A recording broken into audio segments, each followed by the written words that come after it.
Hello students, welcome back to the class English. Today we are going to discuss about our chapter number 7 Glimpses of India, and it is taken from your class 10th first flight NCERT book. Clear? So students, in previous videos we have already read part 1, part 2 and part 3 of Glimpses of India. I hope you all have watched that part of the video. आज हम इसे करेंगे अपनी DG class पे. So let's start.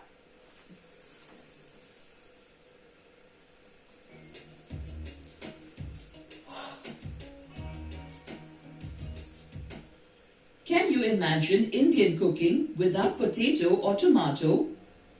Do you know who brought these vegetables to India and when? Think of a custom observed without potato or tomato. Do you know? यहाँ पर वो कह रहे कि क्या आप इंडियन कुकिंग को बिना टोमेटो और पोटैटो के इमेजिन कर सकते हो? आप सब देखते हो कि हमारे इंडिया में क्या है, इंडियन कुकिंग में पोटैटो और टोमेटो तो मेन इंग्रेडिएंट, ठीक है. उसे जो है किंग ऑफ वेजिटेबल भी बोला जाता है पोटैटो को. Clear?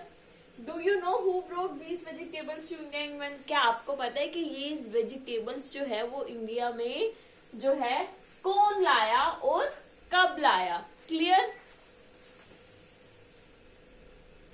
Oh, who brought these vegetables to India and when?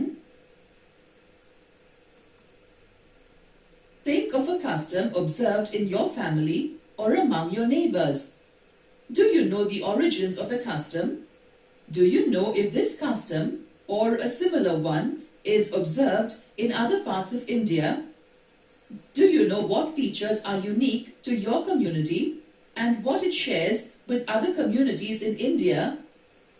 Students, think of a custom observe in your family or among your neighbors. आप जो है किसी भी कस्टम के बारे में सोचो और ऑब्जर्व करो अपनी फैमिली के बारे में या फिर अपने जो आप सबके आसपास में जो नेबर्स रहते हैं उनके बारे में. मीन्स ऑब्जर्व करना मीन्स उनको देखो. Do you know the origins of the custom? क्या आपको पता है कि कस्टम्स का ओरिजिन जो है वो कहाँ से आया है? Do you know if this custom is observed anywhere else? क्या तुम जानते हो कि ये कस्टम जो है वो तुमने किसी और जगह पे भी ऑब्जर्व किया है? What is unique about your community? What is shares with other communities? Unique means सबसे अलग क्या बात है तुम्हारी कम्युनिटी के बारे में, ठीक है, और ये जो है दूसरी कम्युनिटी के साथ क्या शेयर करती है. Or elsewhere? You will read 3 short prose that describe communities and customs as well as their origins in 3 regions of India. हम जो है इस चैप्टर में 3 शॉर्ट प्रोज पढ़ेंगे. Clear? Communities, customs and their origins के बारे में, ठीक है, इन 3 रीजन्स ऑफ इंडिया. इंडिया के जो 3 रीजन्स में हम उनकी कम्युनिटी, कस्टम और उनके ओरिजिन क्या है उनके बारे में आज हम देखेंगे डीजी क्लास में.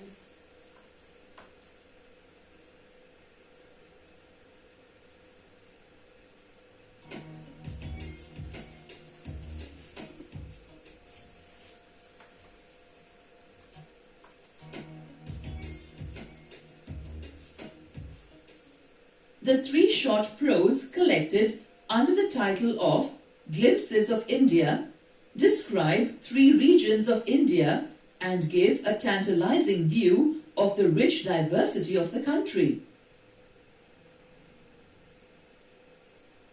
The essay on Goa is about a historical tradition that continues today. The second essay portrays historical as well as modern Coorg. The Assam story is about contemporary conditions in that region. Students, इस chapter में जो है हम Goa, Krug और असम के बारे में पढ़ेंगे. गोवा, ये ऐसे about a historical tradition that continues today. ये गोवा जो है ये एक ऐसे है किसके बारे में? हिस्टोरिकल ट्रेडिशन के बारे में जो कि आज भी कंटिन्यू है। Clear. Next is Coorg, essay about historical as well as modern conditions. ये ऐसे है हिस्टोरिकल और मॉडर्न कंडीशंस के बारे में। Clear. Assam, story about contemporary conditions. और असम जो है वो स्टोरी है किसके बारे में? कंटेम्परेरी रीजन्स के कंडीशंस के बारे में। The Goa essay hints at a baker's personality, though no specific individual is named. The beautiful Coorg region itself is like a character besides the martial Coorgis. The Assam story has barely sketched characters because their function is only to deliver information. In the essay, A Baker from Goa, we learn that bakers of Portuguese bread in Goa continue to flourish as their products are an essential part of Goan life. The pader deliver fresh bread and bakery products to homes every morning. The accounting is laid back and bills are collected once a month. The baker's dress is distinctive. The traditional long frock called kabai and later knee-length pants with shirts. Students, ये जो है outline है a baker from Goa के बारे में। Clear. Bakers of Portuguese bread in Goa continue to flourish as their products are an essential part of Goan life. Bakers जो है, bakers of Portuguese bread, Portuguese bread के जो बेकर्स थे गोवा में, वो आज भी जो है कंटिन्यू चल रहा है। ठीक है। उनके जो प्रोडक्ट है, क्यों? क्योंकि वो जो है गोवा की लाइफ का एसेंशियल पार्ट है। ठीक है। पहले के टाइम पे जब पोर्तुगीज थे, ठीक है, उस टाइम पे जो ब्रेड बनाई जाती थी, उस टाइम पे क्या था, अगर कहीं किसी नेबर वगैरह में कोई मैरिज है, फंक्शन है, अगर उसमें मीठी ब्रेड ना दी जाए तो वो सब मिठाई एक तरह से लगा लो, वो कुछ भी नहीं मानी जाती थी, फीकी मानी जाती थी। The pader deliver fresh bread and bakery products to home every morning. जो ब्रेड डिलीवर करते थे, बेकरी प्रोडक्ट्स डिलीवर करते थे घरों पर, ठीक है, सुबह जा करके उन्हें क्या बोला जाता था? उन्हें पैडर बोला जाता था। The accounting is laid back and bills are collected once a month. और बाकी उनका जो है डेली का कितना बिल हुआ वो सब कलेक्ट कर लिया जाता था और एक महीने के बाद उनसे जो है बिल लिया जाता था। The bakers dress is distinctive, the traditional long frock called kabai. जो बेकर्स की ड्रेस थी वो क्या थी? एक ट्रेडिशनल लॉन्ग फ्रॉक पहनते थे जिसे कबई बोला जाता था।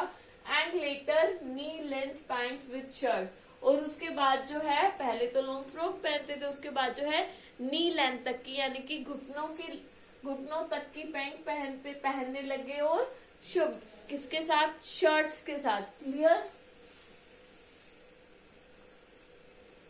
In the essay Coorg, we are introduced to the land of natural beauty, tourist attractions, coffee plantations, and the Kodavus. The Kodavus are a martial race, possibly descended from the Greeks, whose culture shows in Coorgi rites, or Arabs whose clothes resemble the distinctive Coorgi dress. Coorg is accessible by rail, road, and air, and September to March is the best time to visit. Coorg has evergreen rainforests, scenic beauty, abundant wildlife, and adventure sport.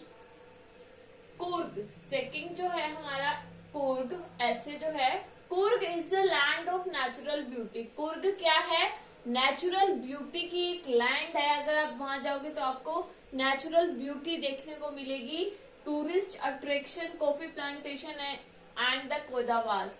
Clear. तो वो जो है natural beauty वहां पर बहुत अच्छी है, nature बहुत अच्छा है, तो टूरिस्ट वाले लोगों का अट्रैक्शन भी है। हमें सब टूरिस्ट वहां घूमने आते हैं और कॉफी प्लांटेशन भी वहां होती है। The Kodavas are a martial race possibly descended from Greeks whose culture shows in Kurgi rites, or Arabs whose clothes resemble the distinctive Coorgi dress. Kodavas जो है वो क्या है, एक मटेरियल रेस है, ठीक है, और जो कि ये कहाँ से है, ग्रीक से, जिनका कल्चर था शो करना इन कुर्गी कुर्गी राइट्स में अपने कल्चर को शो करना, क्लियर। या फिर अरब्स में, और जिनके क्लॉथ जो है वो resemble the distinctive Coorgi dress, उनके जो है क्लॉथ्स और उनकी जो ड्रेस थी वो कुर्गी होती थी। Coorg is accessible by rail, road and air, and September to March is the best time to visit. Coorg जो है आप जा सकते हो bye rail, by road, by air जा सकते हो, और सबसे बेस्ट टाइम है कुर्ग में विजिट करने का सितंबर से लेकर के मार्च तक का। Coorg has evergreen rain forest, scenic beauty, abundant wild life and adventure spot. Coorg जो है वो एक एवरग्रीन रेन फॉरेस्ट है, मीन्स वो वहां पर पूरे साल 12 महीने ग्रीनरी रहती है। सीनिक ब्यूटी, बहुत ही अच्छी ब्यूटी है, जैसे हम सीनरीज वगैरह में देखते हैं। क्लियर, अबंडेंट वाइल्ड लाइफ, बहुत सारे वाइल्ड लाइफ है वहां पर, और एडवेंचर स्पॉट, ठीक है, एडवेंचर साहसी स्पॉट भी है वहां पर। Clear.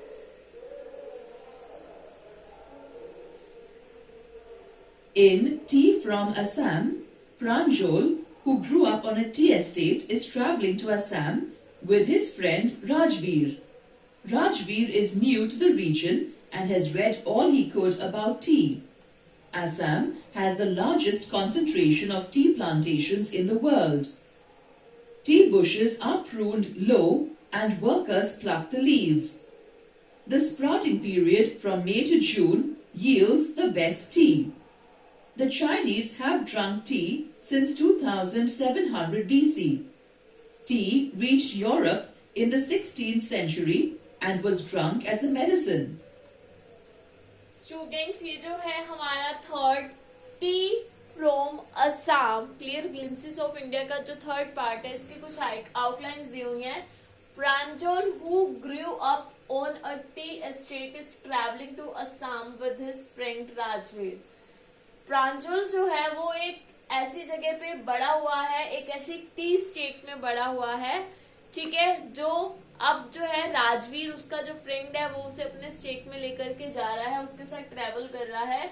Who is new to region and has did all he could about tea. तो अब वो प्रांजल जो है, गर्मियों की छुट्टियां हो गई हैं, वो अपने फ्रेंड राजवीर को अपने घर लेकर के जा रहा है, क्लियर। और वो प्रांजल तो उस वहां की जो टी प्लांटेशन है उससे जो है बिल्कुल अच्छे से, क्योंकि वो वहीं पर बड़ा हुआ है, बट यहाँ पर राजवीर जो है वो उसके लिए वो एक नई जगह है, बट राजवीर भी सारी इंफॉर्मेशन टी के बारे में कलेक्ट करके आया है। Assam has the largest concentration of tea plantation in the world. Assam जो है वो बहुत बड़ा कंसेंट्रेशन है टी प्लांटेशन का वर्ल्ड लेवल पर। Tea bushes are pruned low and workers pluck the leaves. Tea bushes, ठीक है, जो छोटी छोटी टी बुशेस होती है उनको जो है वर्कर्स क्या करते हैं, तोड़ के अपनी पीछे जो उनकी बास्केट होती है उसमें डाल देते हैं। The sprouting period from May to June yields the best tea. और जो स्प्राउटिंग पीरियड जो होता है, ठीक है, मई से लेकर के जून तक का होता है, ओके, बेस्ट टी के लिए। The Chinese have drunk tea since 2700 BC। जो चाइना के लोग हैं, चाइनीज है, वो 2700 BC से टी को पी रहे हैं। T reached Europe in the 16th century। T जो है वो यूरोप में 16th सेंचुरी में पहुंची थी and was drunk as a medicine. और मेडिसिन के रूप में जो है टी को पहली बार पिया गया था।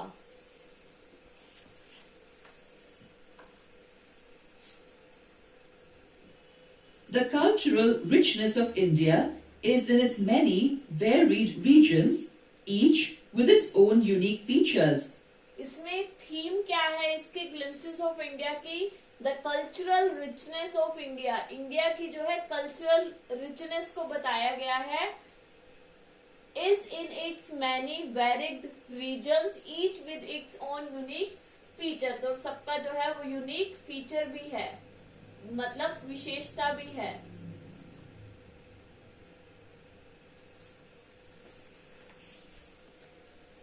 तो students that's it for today's video. I hope आप सबको आज तक का ये जो इनके आउटलाइंस दिखाई गए हैं तीनों पार्ट के अच्छे से समझ में आ गए होंगे। तो student in our next DG class we will do some questions answers of part 1, part 2 and part 3. Clear? So student, that's it for today's video. We will meet again in our next video. Till then, bye. Take care.